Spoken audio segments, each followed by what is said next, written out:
Hello everyone! Morrowind, Oblivion, and Skyrim are the traditionally famous Elder Scrolls games. When you go to any of the side stories or the first two, information gets a little more obscure in the public space. So this will be a new guide for new players to Elder Scrolls 2 Daggerfall. Unlike my previous Elder Scrolls 3 guide, which was short and simple, this will have to be longer and more complex, as Daggerfall is just a different beast entirely from what people expect from a modern Elder Scrolls game. Daggerfall is also kind of difficult to approach for a new player because when you see someone playing Daggerfall in a live stream or in some kind of video series, chances are they aren't actually playing vanilla Daggerfall. They're playing with a lot of mods that fundamentally change the experience. So this video is going to be divided into parts, and if you feel a certain part doesn't apply to you, check the links in the video description to skip around the video. We'll start the video off by talking about the right version of Daggerfall to suit the experience you want. That includes fixing or getting around bugs. Then we'll talk about character creation. After that, we'll discuss the first dungeon and general tips getting started. Rounding it out at the end, we'll talk about some entirely optional mods to help you refine that experience a little bit, especially if you bounced off of the game the first time. So first, let's talk about how to get Daggerfall. The game was re-released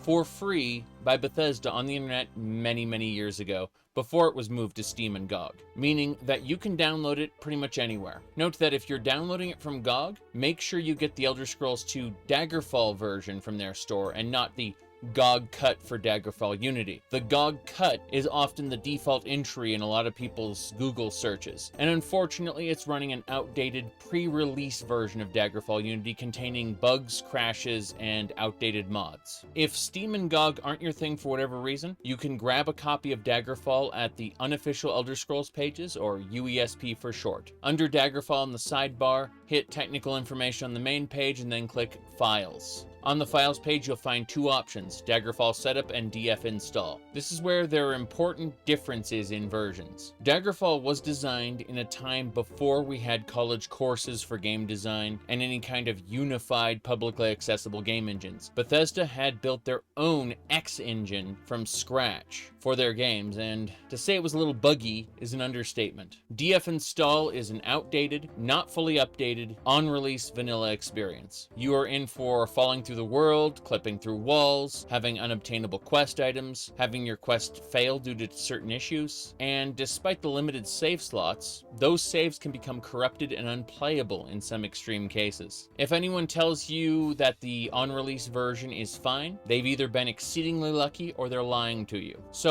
for a purely vanilla experience, for most players, that's off the table. I've done it for around 100 hours, so you don't have to. There are two main options for making Daggerfall a better experience: Daggerfall Setup and Daggerfall Unity. Daggerfall Unity is well regarded as the better of the two, so if you're just gonna skip to the better one, use the video description to skip this step. But we're gonna talk about the vanilla engine right now. Unlike Unity, which replaces the entire game engine Bethesda made, Daggerfall Setup uses that Bethesda engine, so it is a more authentic experience. The setup wizard will give you checkboxes, and you'll want to click on anything related to bug fixes. This will swerve the game from a virtually unplayable state to just one that's really buggy, and in general, it will prevent a lot of unfixable situations. Other additions like the Eye of Argonia can expand your game's line of sight. Those are optional, and sometimes finicky getting them working just right. So only install those if you really want to play around with them. The only real tweak you're going to need to make yourself for the vanilla engine is going into the Dagger folder that came with the game, finding a file called z.config. If you're using Windows default settings, it might just appear as Z on its own, or Z for you in Europe, because under default Windows settings, extensions are disabled. Either way, open up that file in Notepad, and at the very bottom add cheat mode in all capitals. Put a space, and then 1. That's cheat mode 1 on the last line. Now save the file. This will enable cheats. You may think, hey, I don't need cheats in Daggerfall. And for the vanilla engine, you'd be wrong. There are two main and entirely valid cases for cheat commands. First, if a quest item has spawned in a part of the dungeon that is floating out in the void, you can use the square bracket keys, left and right, to teleport yourself around the dungeon's various quest spawn locations. This is used in case you've searched a dungeon top to bottom completely, and you still can't find that quest item. There's a chance it got put in an unreachable location. The second case for cheat mode is in case you fall into the void. Holding Alt and pressing F11 will teleport you back to wherever you were standing before you fell. There are other cheat commands, and you can check UESP's cheat list for details. I'm just providing the ones that will fix issues with the vanilla game. Now with that out of the way, let's talk about the Daggerfall Unity engine. Bethesda does not own Daggerfall Unity. It is an open source engine that just happens to be able to run Daggerfall. You will need to download Daggerfall separately. The UESP Daggerfall setup, Steam, or GOG, although not the GOG cut version, are all suitable for this task. So put Daggerfall wherever you want. After that, go to the GitHub page for Daggerfall Unity. That's Interkarma, Interkarma. Daggerfall-Unity releases. Scroll down to the assets for the latest version, selecting either the Windows, Mac, or Linux file depending on what type of computer you're using. In most people's cases, this would be Windows, but if you're running on a Steam Deck, you're going to want the Linux version. You should be able to unpack that file anywhere you want it to live and run it. The Daggerfall Unity launcher will want you to point to your Daggerfall installation, wherever that might be. It should look something like Dagger, and then you should see the Arena 2 folder. And once you get there, it should light up green, indicating that you have found the correct folder. You should be able to relaunch Daggerfall Unity now and access the main launcher. In the main launcher, you'll be able to pick from a variety of options. At the end of the day, as long as you enjoy the game, those are the right options. However, I'm going to give you my recommended options with some explanations, knowing this is aimed entirely at a new player. So if you are a veteran and you feel like this isn't the right option, just understand who it's being aimed at.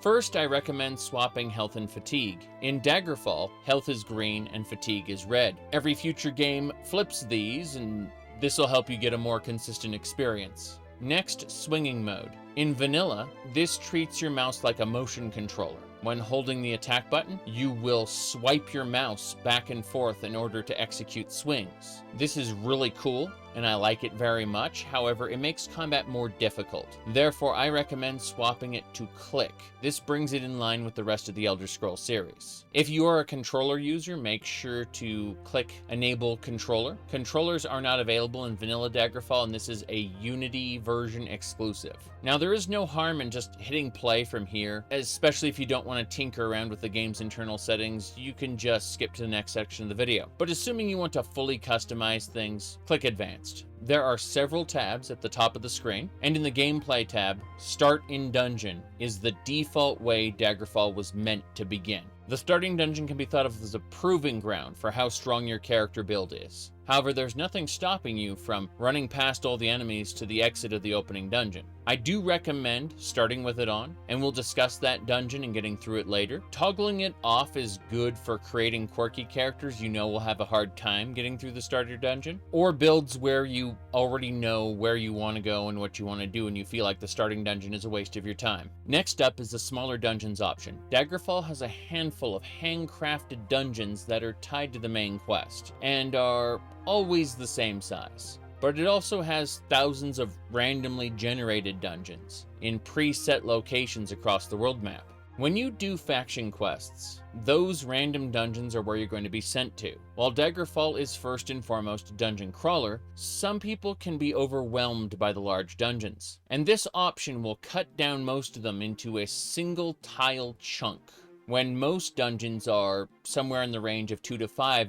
tile chunks. So if you feel like you're going to be overwhelmed by dungeon crawling, later in the video I will provide some tips with dealing with dungeons. Moving on to the interface tab at the top of the screen, although I recommend the countdown, quest journal clocks, inventory info panel, enhanced item list, talk window modern style, it's important to note that these are all quality of life options baked into Daggerfall Unity to make the average user experience easier, and those don't represent the vanilla experience, so you'll want them on or off depending on how easy a time you want to make of it. Next, onto the enhancements tab at the top of the screen. Let's talk about alternate random enemy selection. The vanilla game looks at the dungeon type, looks at your level, looks at the quest you're currently on, and populates the dungeons with a small handful of monster types. If you check this box, you'll get even more variations of monster populations. This option should be off if you're using any kind of dungeon or monster overhaul mod, but otherwise there's no harm in having it on. Next is the advanced climbing system. Provided your character's climbing skill is high enough, this turns you into Spider-Man, allowing you to climb up, down, jump off basically anything, leaping from wall to wall. Obviously, the vanilla climbing experience is much more limited. Next, we'll talk about enemy infighting. In the vanilla game, monsters will attack the player and nobody else. The thing is, the game has an internal faction database. Factions like or hate each other, and if you enable this option, enemy factions will fight one another. This can make the game a lot easier, and was definitely not the intended experience. Enhanced Combat AI is exactly as its name describes. The vanilla game, the enemy will move directly toward you, while using spells or arrows until they reach melee range, and then use melee attacks. The enhanced AI is to give them awareness of corners and allow them to back up or reposition themselves in more ways than just move toward you. I recommend this always be on. Otherwise, enemies are just too easy. Next, there are 3 cheat commands I need to discuss. While a config option in the vanilla game, magic item repairs are not enabled by default, because the gameplay of Daggerfall encourages you to use up and then find new replacement magical items. When you are able to recharge your magical items, it invalidates that gameplay loop. It's basically an easy mode, especially for the late game. Instant repair services is the second cheat, where instead of having to wait a couple days to get your items repaired, they are just instantly repaired for you.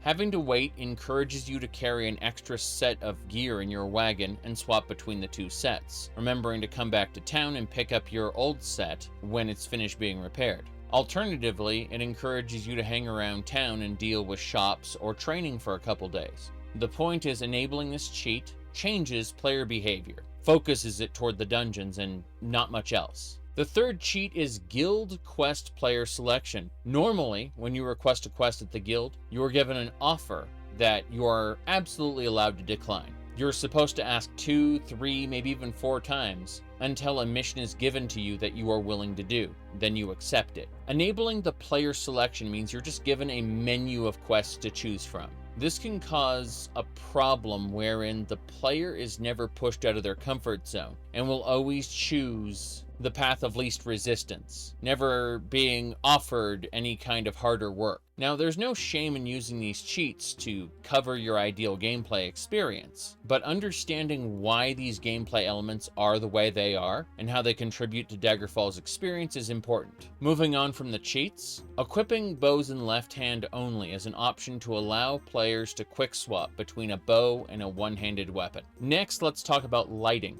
Dungeon and night should both default to 1.0, which is very bright. If you want dark, scary dungeons, where light spells and torches have value, then lower the ambient dungeon light to 0.1 instead of 1.0. I don't recommend using a solid 0, as it can cause problems if you don't have a light source. Now, moving back to the main menu, you'll notice there's a mods menu in the bottom left where you can customize your load order in the event that mods aren't working quite the way you'd like. Some of the mods can even be customized there. But let's hit play and get to the new game screen. You'll be able to select your province of origin. Argonians will give you bonus to swimming in both less fatigue loss and hold your breath longer. Bretons have a 30% resistance to magic.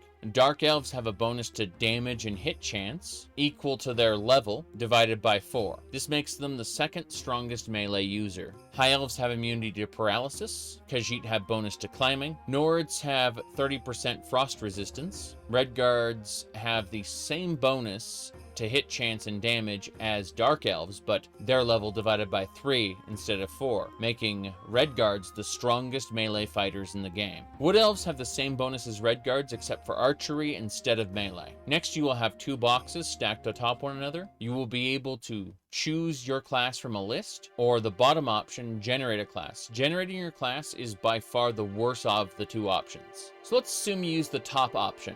From the class selection screen, all of these classes come with bonuses and restrictions. Unlike Morrowind, where these are soft restrictions, Daggerfall has hard restrictions on its classes, where certain classes are forbidden from doing certain things. Completely. So if you're using a pre-built class, you're going to have to go look up the Daggerfall manual PDF file that comes with the game, if you'd like to know what those advantages and disadvantages are. If you can't find it on your computer, the Internet Archive should have a copy. Not all classes are created equal, and the difficulty of the game will greatly be weighted on what class you decide to go with. My recommendation, though, is to choose the custom class option at the very bottom. This will allow you to build your own class from scratch, and we'll go over a few templates you can use. Now, you may have seen some custom Daggerfall class suggestions out there, so let's get this out of the way first. The vanilla Daggerfall engine is very inconsistent and broken when it comes to what the custom class creator allows. That means that certain broken, overpowered builds may not be available in Daggerfall Unity unless you install an additional mod known as Classic Exploits, available on the Nexus. So what we're going to do first is go over the basics of class creation. If you just want a couple builds that'll make your game way easier, skip to the next section of the video. That'll be after this. But first, let's discuss the primary skills. If you'd like the game to be much easier than the default classes, add your favorite weapon skill, followed by critical strike and restoration. The higher your weapon skill, the more likely you are to land a hit. Critical strike does this as well. And the higher your restoration skill, the cheaper your healing spells will be. Speaking of spells, not every class is magic capable. If you want to maximize your spellcasting potential, go over to Edit Special Advantages on the right-hand side. Select Increased Magery 3 times int and spell points. Thus, your intelligence score will be multiplied by 3, and that will define how many spells you can cast before you have to rest. Weighted, of course, against the cost of the spells, you'll notice that adding that advantage will push the difficulty dagger in the middle of the screen up from average toward difficult. That is how long it takes for your skills to level up. The more advantages you have, or the more max hit points per level you have, the slower your skill advancement. You are also capped at 3 times the skill learning time, meaning if you want to take on more advantages with a higher health total, you'll need to take on disadvantages to compensate for it. One of the easiest ways to get extra advantage points is to forbid yourself from using certain weapons you wouldn't normally use. Keep in mind, if you forbid hand-to-hand, then your damage as a werewolf or a wereboar is going to be almost nothing. You can also forbid certain materials you'd never use. Mithril and adamantium occupy the same material tier, so forbidding one of those will still allow you to use comparable gear of the same level bracket. Above those are Ebony, Orcish, and Daedric in that order, so as long as you don't forbid Daedric, you are good for the end game's strongest gear. That said, in Daggerfall, tiers of enemies can only be hurt from certain tiers of materials. The imp in the starting dungeon, for example, cannot be hurt by iron, only steel and above. Likewise, certain enemies can only be harmed by mithril or adamantium and above. In other words, be careful about how many types of materials you forbid. Likewise, if you don't mind having trouble at the start of the game, forbidding leather or chain really only affects you at the start, as long as you decide to keep going up tiers of plate mail. The exception are random magical items you'll find. When you find an enchanted dagger or pauldron or pair of pants, you'll often want to get those identified, and then use their on-cast abilities if they are good. You can typically just leave them in your inventory and use them through the Use Item hotkey to cast spells from those objects without ever needing to equip them and never needing to know the particular spell yourself. You can do this until the item breaks. Then the game will encourage you to buy, find, or craft more magical items to replace it. The small issue is if you've forbidden a particular type of equipment, let's say leather, then you find a pair of leather boots and you can't invoke the fireball spell they have. So keep in mind, forbidding things can bite you in the butt later. Is it worth it?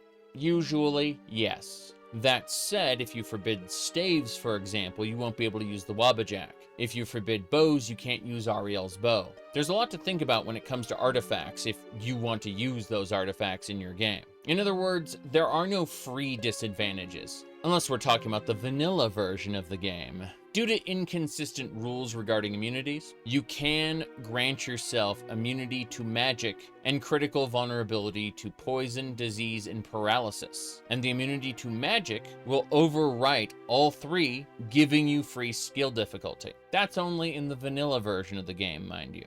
In the Unity version, these will cancel each other out, without the classic exploits mod, which will re-enable the broken logic of the vanilla game. So other skills to consider are mysticisms for recall, that is the ability to place an anchor and then move yourself back to it.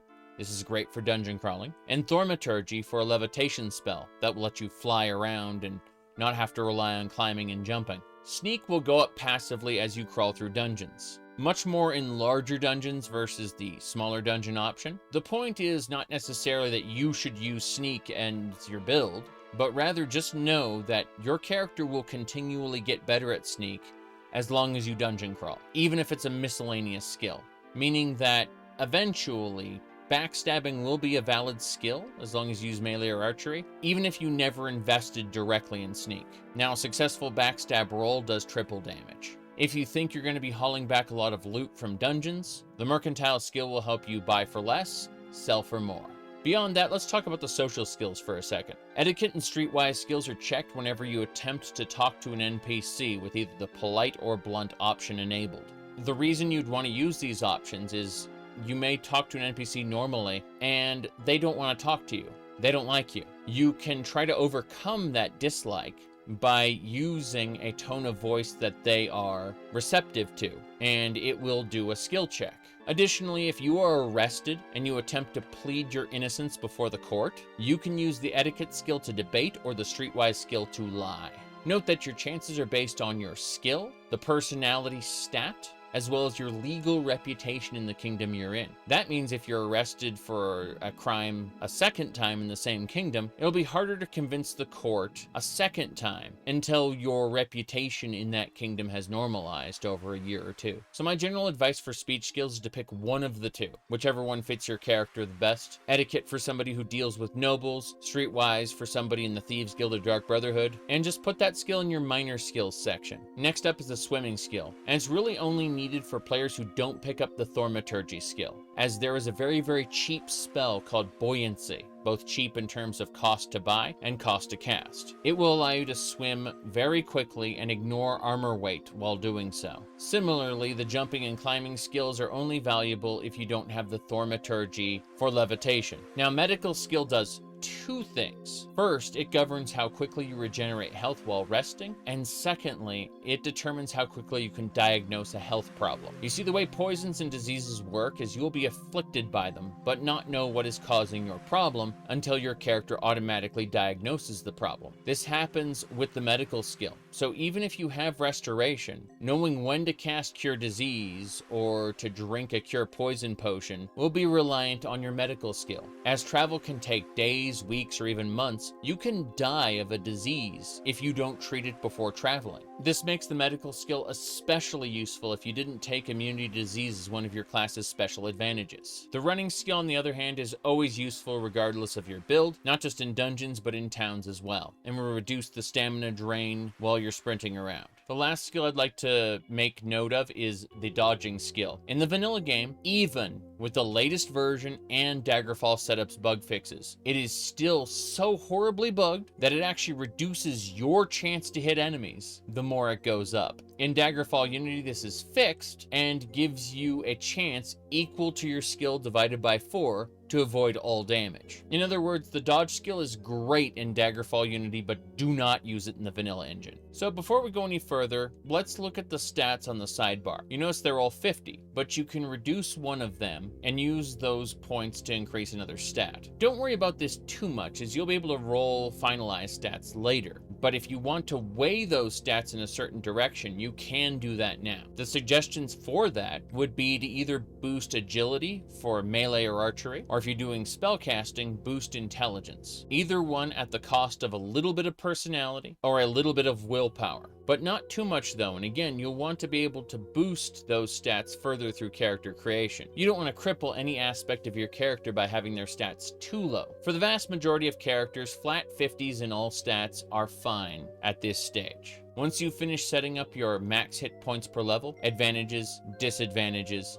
skills, and stats, hit the finish button in the bottom corner. This will ask if you want to fast start automatically or choose your career path. It is overwhelmingly in your best interests to use the bottom option to answer your questions. The questions are different depending on the race and class combination, but for the most part, you get to choose which skills get minor boosts in them, which reputation the game likes you a little more or less, and what weapons you start out with. While not all class combos are given the choice to use an Ebony Dagger, it is comparatively speaking busted, as the Ebony Dagger can hurt any enemy in the game, including Daedra Lords. While Orcish and above that Daedric are both stronger categories, make no mistake, you'll be using that Ebony Dagger into the end game if short blades are your ideal weapon. If short blades aren't your ideal weapon, then as a fallback weapon in case your weapon of choice cannot hurt the target. In short, if you have the option to use the Ebony Dagger and you don't take it, you're making the game harder for yourself. On the next screen, you'll be able to roll for your stat bonuses. Save your current roll, re-roll that roll, and keep re-rolling until your saved roll is replaced by something better. You can save over your roll and load your saved roll as many times as you want, so just keep pushing for higher and higher numbers. As you invest points into the different stats, you'll notice the panel beside it will update with effects such as damage, max encumbrance, spell points, resist magic, 2-hit,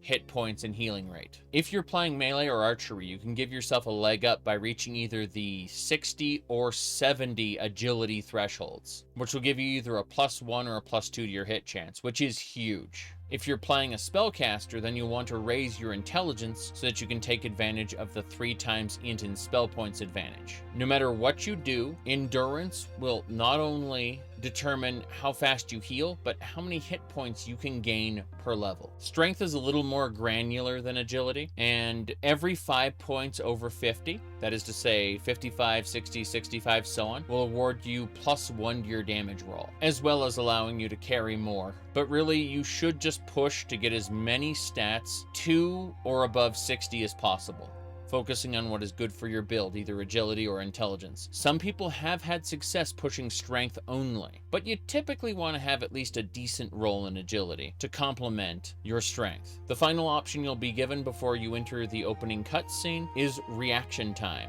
Remember that much like rolling stats, this is a game with a lot of tabletop RPG foundations. The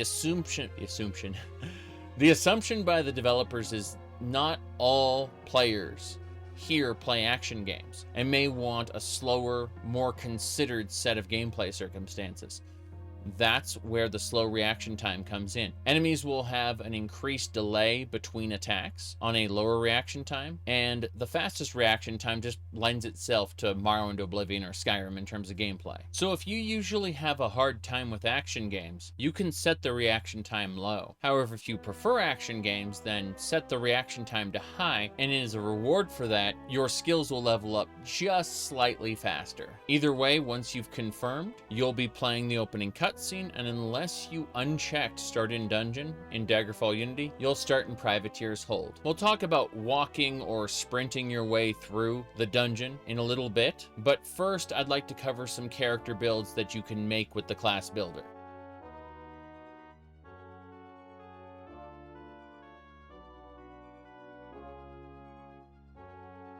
Now, as I said earlier, how difficult you want the game to be is mostly dependent on your character build. What we're going to do is start with the most absurd, cheesy character build that I can think of that is easy for new players. And then we'll show off another couple character builds which are less cheesy and more balanced, but still on the overpowered side of the spectrum. Note that it is completely possible to complete the game with any build. Again, it just dictates how difficult the game's going to be. So I'm going to call this the Mega Mage build here, and it will require Destruction, Short Blade, and Critical Strike. Your primary attack is going to be Fireballs, any form of area of effect spell.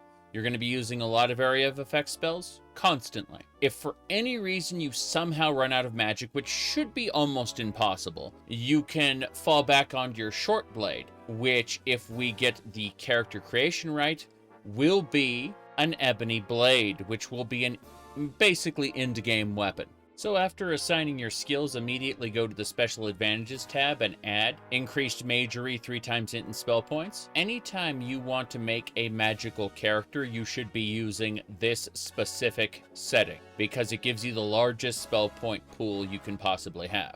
which means you get to cast more spells. Additionally, in order to break the game, all that's really required is spell absorption in general. Spell absorption is the domain of the Battle Mage class, which was in future Elder Scrolls games offloaded to the Atronach Birth Sign, or Atronach Stone. Basically, a Daggerfall Battle Mage has more spell points than anyone else, and can regenerate spell points by being shot at by enemy spells. But in exchange for that, they can't recover any magic on their own by resting. That is a separate disadvantage, and the Battle Mage just happens to have both the advantage and the disadvantage. We don't have to take that disadvantage. Now, spell absorption is checked based on stats and a dice roll every time you're hit with a spell. However, you do not get a saving throw against your own spells, meaning that you are guaranteed to be hit by your own spells, but you are also guaranteed to absorb your own spells. Alright, reviewing this video for editing, it looks like I forgot to mention that the spell absorption special advantage requires that you have lost some spell points in order to absorb any spells. Meaning that if you're at full magic, you can't actually absorb any magic.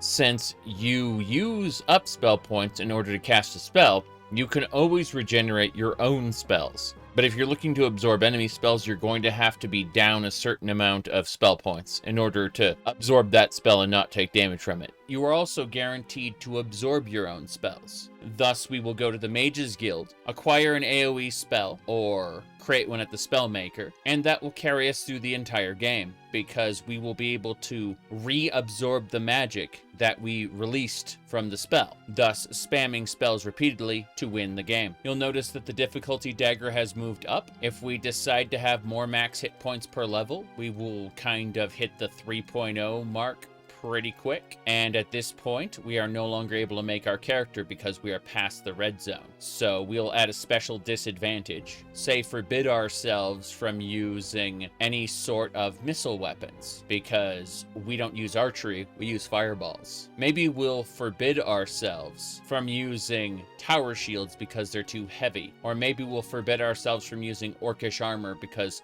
we just don't like the green skins. And all of a sudden, we have a very slow leveling, but overpowered class. Now, if we decided that social skills weren't very important and we didn't value buying and selling nearly as much, we could take off, say, 5 points of personality and put that into intelligence so that we'd start off with a higher intelligence score. Likewise, maybe we don't really care about how fast our character can attack with melee weapons since we're going to be focusing on destruction, and then we put another 5 points into intelligence, and now we're sitting at 60 intelligence base. Now, if you picked one of the human races, you should have the option to select the Ebony Dagger. Note that Khajiit and other races may have other options, but the Ebony Dagger is what you always want to pick. So on the stats screen, you're going to notice that you've been given bonuses in your stats based on your random dice roll. What you're going to want to do is save that roll, then re-roll, and your goal is to get somewhere around 60 agility, 60 endurance, at least 55 strength, and preferably 70 intelligence if you boosted it. 60 if you didn't boost it in the class creator. So this would be an example of a fairly good roll. You have +2 to your damage roll, 90 encumbrance, 210 spell points, +1 to your hit chance, +1 to your hit points per level, and +1 to your healing rate. If this were a melee build, the 47 speed would be awful. But everything else is competent and exactly where you need it to be. In this case, you're going to want to pump your destruction immediately, along with your restoration to heal yourself, and whatever you want for your minor skills. I usually choose mysticism so that teleportation is easier. And there you have it, a general example of how you can start off with what I refer to as the Mega Mage. Immediately go to Gothway Garden, just south of Privateer's Hold.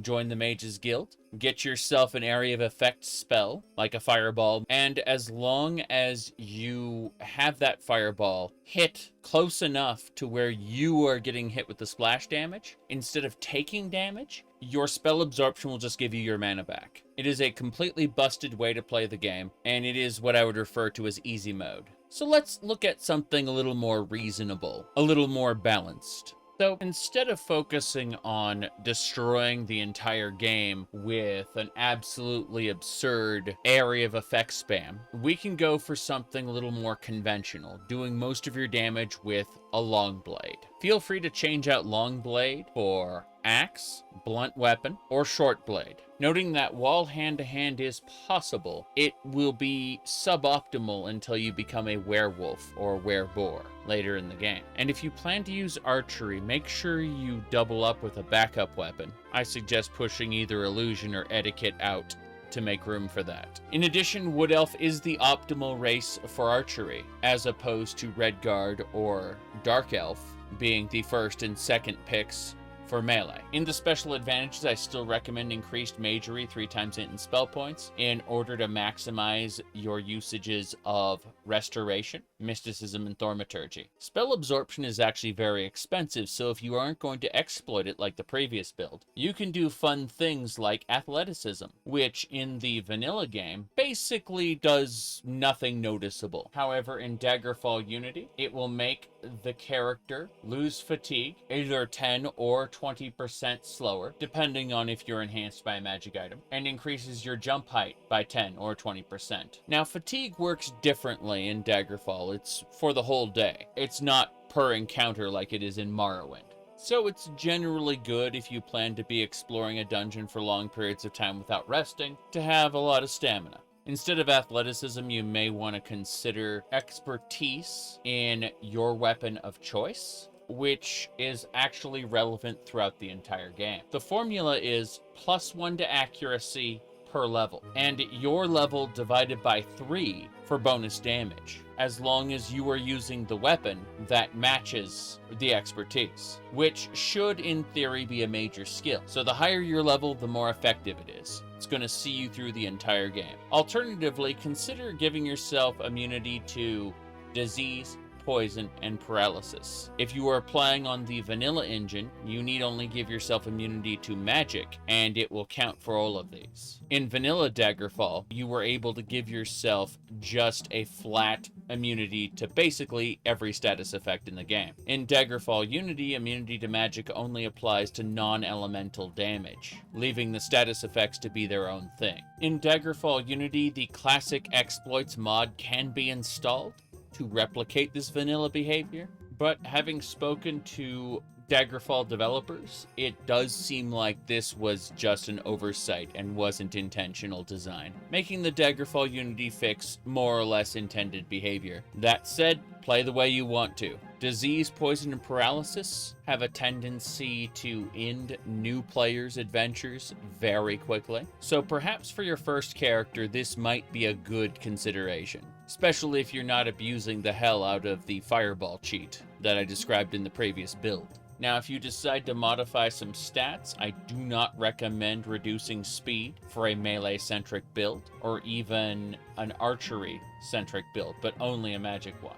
So consider taking from personality if you indeed want to, say, bolster agility early on, or strength or intelligence. The choice is yours. Consider giving yourself some special disadvantages and bolstering your hit points per level. We'll talk about leveling up in a little bit. So this is a template for an archer who has a short blade as their backup weapon, using critical strike, having backstabbing, climbing, and dodging as major skills. Dodging can negate all damage, but for the most part, you're just going to back up and not get hit. Climbing is very important if you're not relying on magic. There will be items in order to cast spells for you, but for the most part, getting around means climbing up walls and down pits. Potential changes I'd recommend making to the build are noticing that Streetwise and Etiquette are 2 speech skills, and maybe you just want to focus on one.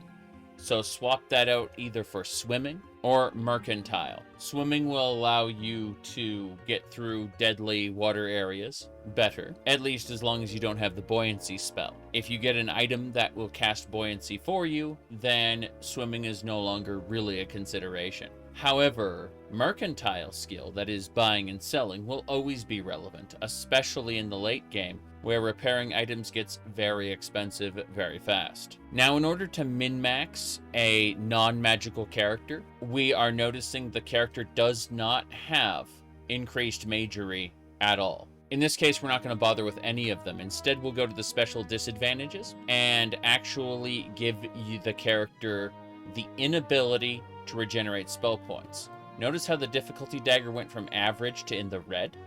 We're going to push this even further. A common trait people like to do is use darkness-powered magery, which causes the character to be unable to use magic in daylight. It does not affect you at night, when most monsters show up, and in dungeons, where most monsters show up. Even spellcasters can kind of go the route of darkness-powered magery and just know that they can't cast magic during the day outside. But you can actually double dip on darkness-powered magery and light-powered magery in order to be unable to use magic under any circumstances, light or dark.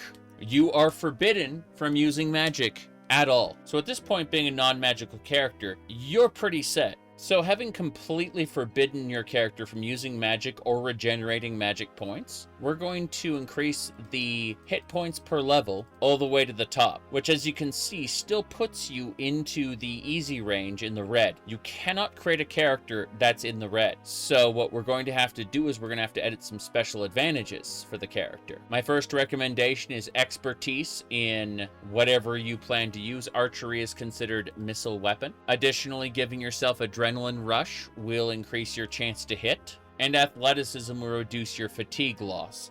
At this point, your skills will level up faster than a normal character's skills would, but you can push it further by giving yourself immunity to paralysis, disease, and poison. And now you are a juggernaut. You will have more health than a normal class. You will hit more often under all circumstances, even more with a missile weapon, and thanks to athleticism, your fatigue will drop slower. Now, unfortunately, there is only room for one more advantage. So in this case, you could choose between Regenerate Health or Rapid Healing. Regenerate Health restores 15 hit points per hour as the game passes naturally. So while you're walking around and such. It's not actually that helpful, but it's better than nothing. Rapid Healing, on the other hand, will greatly increase the rate at which you heal your health when resting, but it does require the active act of resting. If you choose Regenerate Health in general, it will cap out your difficulty dagger. However, consider instead regenerating health in darkness, aka dungeons. That's where you'll need to regenerate health the most anyway. During the day outside, you're mostly going to be in town and not needing to regenerate health, meaning that your level ups will be slightly easier. Alternatively, going with Rapid Healing in general will give you much more difficulty dagger. You'll notice Rapid Healing in general versus Rapid Healing in darkness are still pretty close on the difficulty dagger, so it really doesn't matter too much which one you pick there, because you're really only going to be resting to heal in dungeons. At least in the vanilla game. There are some mods that will add surface encounters, but you would plan around those if you decided to install said mods. The point is that this build is absolutely devastating. As a non-magical, you don't get all the utility from magic, and not being able to mark and recall until you find a special item of it is very, very painful. But for those dedicated to do a non-magical playthrough, consider something like this. My main point with these three character builds is that you decide how difficult your Daggerfall is going to be. Using one of these overpowered builds compared to one of the vanilla classes is like night and day in terms of difficulty. Eventually, you are going to hit a critical threshold as far as power goes, and you will be dominating the game with basically any class you choose. It's just how difficult is the early game and how quickly you transition from early to mid to end game is mostly based on the class that you choose to build. Many of the vanilla classes aren't even able to use plate armor, which is quite devastating. It basically takes you out of the entire progression curve and makes you squishy for the entire game. That said, eventually you do get strong enough to instantly kill most enemies. Anyway, with this out of the way, so for the purposes of showing off the starting dungeon, we've built this custom class. Always choose your character's career path, and always choose the ebony dagger when it's presented. Note that certain beast races may not be given this option depending on your character build. As you can see, this particular stat spread gives us +4 to our damage roll, gives us a good amount of encumbrance to carry things. That extra 2 hit will allow us to hit enemies more reliably, and our health points and healing rate is increased over the default. By default, you will have just been sealed into the starting dungeon. At this point, you will have an option for a tutorial. The vanilla tutorial is not great, but the Daggerfall Unity tutorial is better. Regardless of which option you go with, as soon as you finish, make sure to hit escape and save the game. You will regret not doing this. Next, by default, you can hit F5 to look at your character sheet and gain immediate information about it. There's an affiliations tab. Clicking history will immediately give you all of your advantages and disadvantages to remind you about what your character can or can't do. And you will have a unique generated background entirely based on your decisions. Under inventory, you should have access to any starting equipment that was generated based on your character class and answers to default questions. This is where you equip the ebony dagger. In more ideal circumstances, you would have armor to equip as well. Note that when you get started, you may start with iron weapons. Iron weapons are the worst in the game. You actually have a lower chance of successfully hitting an enemy with an iron weapon, as well as a chance to do 0 damage, even if you do make a hit with an iron weapon. Also, the imp in the starting dungeon is immune to iron. Once you've equipped yourself, checked out your spell book, done everything you can do, you should immediately save the game once again. My next recommendation is to go to controls. I recommend immediately rebinding your keys. Note that in Daggerfall Unity, in the top corner, you can change from primary to secondary and have up to 2 binds that do the same thing. This is very helpful. Additionally, in Daggerfall Unity, you can click Advanced at the bottom, set an auto-run key, as well as quick save and quick load options. Things like your look sensitivity can also be customized. Quitting out of that, you can change your joystick settings and actually enable the use of a controller for the game, fixing your dead zone and any other problems your controller may have. Once you've got everything customized the way you want, you can proceed into the dungeon.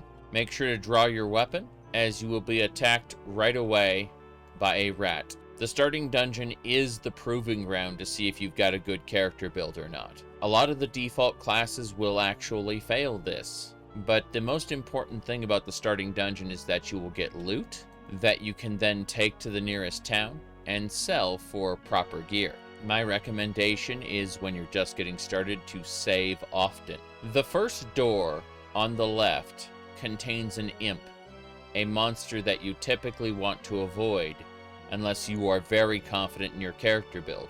As you can see, hanging around the door long enough caused the imp to come out. The imp can kill you almost instantly with its magic due to the player's low starting health. Its room does have treasure, however.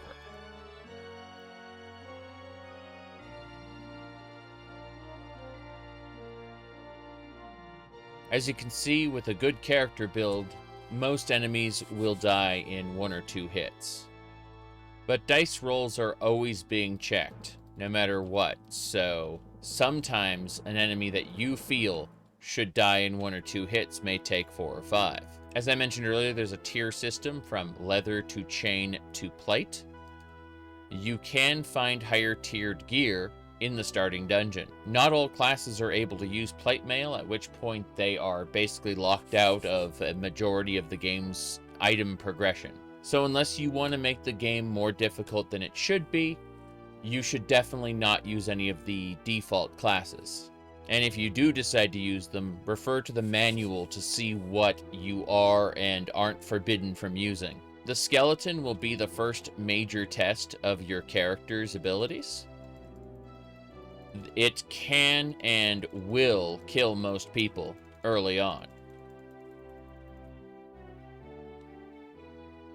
And that is why quick saves are very important. If we check the dungeon map, as you can see, Privateer's Hold is actually quite small. It does have quite a few side areas to go check out. But let's reload for a second. Back to the start save. Now let's assume for a second that you like your character build, but you just figure it cannot do the starting dungeon, or you don't want to bother too much with the starting dungeon. Well, all the enemies in the starting dungeon can be skipped, and I will show you how right now.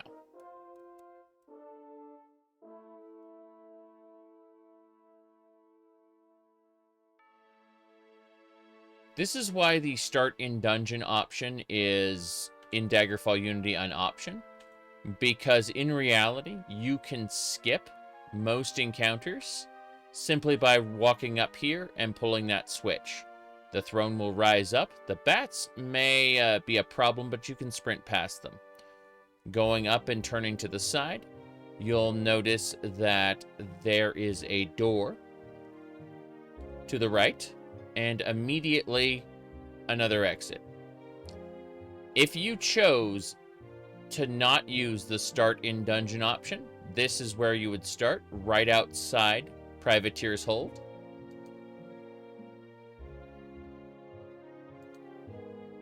From here you can hit the travel map, and the travel map will show you all the different regions in the game. Clicking into Daggerfall is where you default to. And if we zoom in with the right click of the mouse, you can see that Privateer's Hold is where we start. Directly to the south of it is a town called Gothway Garden. Gothway Garden possesses everything you need to get started. So we're going to go cautiously and begin. Gothway Garden has a Mage's Guild right where you start out, so you can craft spells for your build. It has a temple where you can get your diseases cured. It has 3 inns where you can spend the night. And it has various general stores where you can buy and sell goods. It also has a Fighter's Guild, and we'll talk about that in a moment. So traveling through town to the general goods store, you'll notice a pop-up when you attempt to go in. Incense and soft music. In this case, this is the highest tier store possible, which means it will have the best goods you can possibly buy. However, the mercantile skill of that merchant is much higher, which means he will give you a worse deal if you want to sell anything to him. But some of the best items you will only find at a high-quality shop. So in this case, if you want to sell something to a shopkeeper, you talk to the shopkeeper directly. If you want to buy an item, you grab it from the store shelves. Note that most stores have backstock in the 2nd or 3rd floor. As you can see, there's a row of backstock right up here. The most important things to purchase from a merchant are a small cart and a horse. Noting that the horse will be ridiculously expensive and the small cart will be cheap. But you'll notice the small cart would cost me 252 gold here. So if I wanted to buy it, I would negotiate it with my mercantile skill and it'd come out to be 208. He says take it or leave it, so I'm going to leave it. Remember that that store isn't the only store in town to go check out. Turn away from that store, you'll find another one. This one is laid out and practical, straightforward. What that means is this is a moderate quality store. Buying the cart here is only 167, but let's leave. On our way down south, you'll see the Bank of Daggerfall. Banks are on a per region basis, so the Kingdom of Sentinel will have a different bank from the Bank of Daggerfall, so your accounts do not cross over. However, storing gold in a bank is good because, quite frankly, gold is heavy. So you can withdraw letters of credit from the bank, which barely weigh anything, and those are a better alternative to carrying around gold. Also, you can take out loans from the bank. Bank fraud is actually a popular strategy in Daggerfall, where you will simply go to a bunch of kingdoms you don't do the main quest in, and go ahead and take out loans you never intend on repaying. Note that the higher your regional reputation, the higher they will allow you to take out in terms of money. You're given a year to repay your loan if you actually do care about your reputation in that particular kingdom. But without mods, it's not like they send bounty hunters after you or anything. So moving over to this little square in the corner of town, you'll see this tiny little house over here. This is actually a shop. This is the lowest quality store you can possibly find. Rusty relics lie wherever they were last tossed. The wares show cracks and chips of shoddy workmanship. What this means is this store will very, very likely not have what you want. You probably won't find magic items here or any kind of high quality goods. Any goods you do find will be in very limited supply.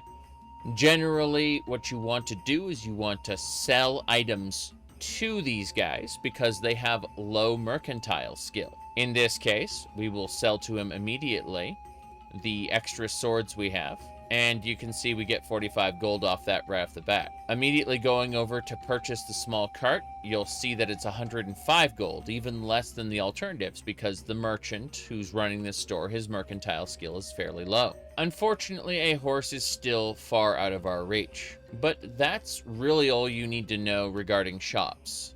Once you've purchased a cart, you'll be able to ride it just like you can ride a horse. Note that the horse on its own is faster, the cart is slower. The real reason you want to buy a cart, however, is to access its inventory. As you can see, the wagon by default holds 750 pounds of carry weight. That's much more than your standard amount.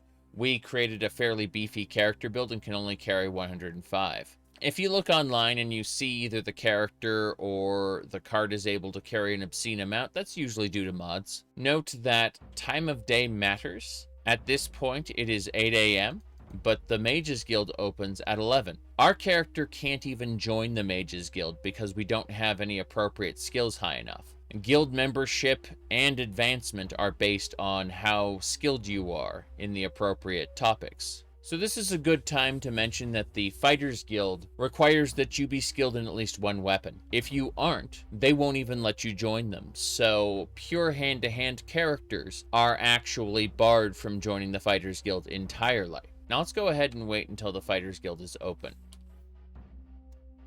The Fighters Guild will have generic NPCs who may offer you side quests. These are typically not worth doing unless you want to do it for role-playing purposes. Then there is the Guild Master. You can get quests from him immediately, but those will be non-guild quests in order to get your reputation up high enough to be able to join the guild. This is assuming something, either a rival guild's quest or some other action managed to put you into negative reputation with the guild. It is possible to get your reputation up working for the guild master with non-guild jobs until you are high enough reputation to join. In this case, we can join right away. It's important to note that because we have short blade and archery as our primary skills, we are immediately accepted. But if we had no weapon skills, say we just used hand-to-hand combat, hand-to-hand does not count as a weapon skill, so we would be barred from joining the Fighters Guild until our skills were high enough. In any case, getting a quest from the Fighters Guild now that we've joined the guild will offer us a variety of quests, and you are free to decline those quests as many times as you want. My recommendation is to save before accepting any quests, just in case you find that you have gotten in over your head, which is very possible in the early game. Eventually, you'll find a local request. Local requests mean you don't have to travel anywhere, and a wild animal getting into someone's home is the second tier of local quests. So we'll go ahead and accept this one. However, you can actually accept a lower tier of quest known as either rat or bat killing, and that is pretty much completable by people of all character builds. So let's assume for a second that you created a character that was either one of the default classes, or you use the character creator and you understand that the character isn't very good in the beginning. You either ran past all the monsters in Privateer's Hold, or you used the Daggerfall Unity start outside dungeon option. What you would do is you'd come here to the Fighters Guild immediately immediately and start picking up rat and bat killing quests until you feel capable of doing a wild animal quest, but always do local quests when you're just getting started. That is to say, if you feel your build isn't up to snuff. If your build is good enough, you can just start raiding tombs immediately, and it wouldn't be a problem. But the point is, for new players, back-to-back Fighters Guild quests that are local may be your way to go. In this case, we're being sent to the Hearthley residence to kill a tiger. We're going to ask this peasant over here where the Hearthley residence is by asking in general. That means nothing to him, so we'll ask bluntly. And he wouldn't even tell me, meaning we failed our skill check. So this peasant here does not want to tell us where it is. This lady over here knows that it's to the northwest. If you ask her repeatedly, she will eventually mark it on your map. In this case, it's right next to the Pig and Cat Tavern. Outside of the main quest and a couple side quests, almost everything is what later games would refer to as Radiant quests. Fast travel Radiant quests, things that Todd Howard would take credit for, actually predated his tenure as director. As you can see, we enter the residence, and immediately there is a tiger. If you have a good character build, 1 or 2 hits will kill it. If for any reason you don't have a good character build, then these tigers could be deadly, and you should stick to rat or bat killing quests for a little while until you've bolstered your strength and or purchased better equipment. Eventually, you're going to want to go and start doing dungeon quests, and those will be the most profitable way of doing things. Assuming you really don't want to stick it out and do Fighters Guild quests early on, you can take out a loan from the bank almost immediately to fund weapon and armor purchases, but that's really all you need to know from the start. In addition to the Mages Guild and Fighters Guild, you are allowed to join 1 religious temple and 1 knighthood. Each kingdom has a dedicated god, but you can find temples devoted to other gods spread out, especially in lesser villages. More strictly, however, knightly orders are based out of a single kingdom only. So picking one is basically declaring your character's home kingdom for life. As a result, it's usually a good idea to check up on UESP, the unofficial Elder Scrolls pages, and decide which kingdom you want to spend most of the time on based on a combo of your chosen religion plus knighthood, and the chance of those 2 being in the same location. That's just for convenience sake, but I must clarify it's by no means necessary. You can have a knighthood in 1 kingdom and a religion in an entirely different kingdom, and it won't be an issue. Now, let's talk about the last 2 factions really quick, the criminal factions. The Thieves Guild and the Dark Brotherhood. To join the Thieves Guild, just pick the pockets of 10 random citizens successfully. To join the Dark Brotherhood, kill enough random citizens. Accomplish either goal, and you'll get a letter eventually that will instruct you on the joining quest. If you fail this quest, or you get expelled from that particular faction, you are never allowed to rejoin them ever. So make saves before you do anything risky. Because assuming even if you do join them, failing a quest will knock out some reputation points. So I said this before and I'll say it again, save before accepting quests. Assuming you're not using any quest or faction mods, the Thieves Guild will only give you quests that do not take place inside of dungeons, whereas the Dark Brotherhood will give you a wider variety of jobs, oftentimes sending you into dungeons just like other factions. Speaking of dungeons, there are a few things to know about dungeon crawling in Daggerfall. First, you can access your wagon at the dungeon exit. So if your goal is to make as much money as possible, valuable goods like holy tomes, holy daggers, as well as higher tiered weapons should be stowed away immediately so that you can grab more loot without delay. That's why one of the first things you should pick up upon exiting the starter dungeon is a wagon. The second thing you should know about dungeon crawling is that the recall spell from the Mages Guild can be used to mark the dungeon entrance or even a questmaster back in town. Then you can use the recall spell to leave immediately upon completing your quest objective, rather than finding your way back through the dungeon. In the vanilla game, I considered this almost mandatory, but due to how clear Daggerfall Unity's map is, it makes getting back to the dungeon entrance much, much easier. Finally, dungeons are assembled in chunks. If you are using the smaller dungeons option in Daggerfall Unity, then most dungeons not assigned to the main quest will be reduced down to a single chunk. Otherwise, by default, these random dungeons are assembled in randomly placed chunks that usually range in size between 2 and 5 chunks apiece. Now that said, once you memorize a chunk, you will always know where the secret doors, switches, and other gimmicks are, and how to use them, regardless of how many chunks are in the dungeon. Once you've identified a particular set of rooms, you can memorize those gimmicks, and they will apply to every random dungeon for the future. Dungeon crawling is mandatory for completing the main quest of Daggerfall. Let's talk about the main quest for a second. After a certain amount of time having left Privateer's hold, could be instant, could be a few weeks, but you will receive a letter from the leader of the Blades. She will want you to visit her within a specific time limit. When you do, you will be told to consult with the 3 royal families of Sentinel, Daggerfall, and Wayrest. Not just the kings, but basically everyone in those households, down to like the 3rd prince. Every one of these people usually has some piece of the puzzle. So we're talking about people in side rooms, back corners. Basically, you want to talk to everyone, every major step of the main quest you complete. The reason for this is some of their dialogues will only unlock once you've gotten letters from certain other members, and some letters will be blocked behind completing other side quests for those royal family members. Now, after receiving that letter, assuming you do not go to meet the leader of the Blades, she will send you a second letter, and if you don't meet with her within that time limit, you will lose the breadcrumb trail. Some of the NPCs in question will still send you letters, making it possible to complete the main quest, although it'll be much more obtuse as your main lead through the quest is gone. Some of the letters won't have timers on them, but pay attention to each step of the quest as you pick it up to ensure you're not missing out on any of the important side quests that do have timers. Sometimes failing a step of the main quest will actually unlock a more difficult way of accomplishing it. In general, it's a complex web of political links, of which there is no shame in using a detailed guide for online. However, I will not be spoiling the main quest here in this guide. The last thing I'd like to cover regarding general tips on is leveling up.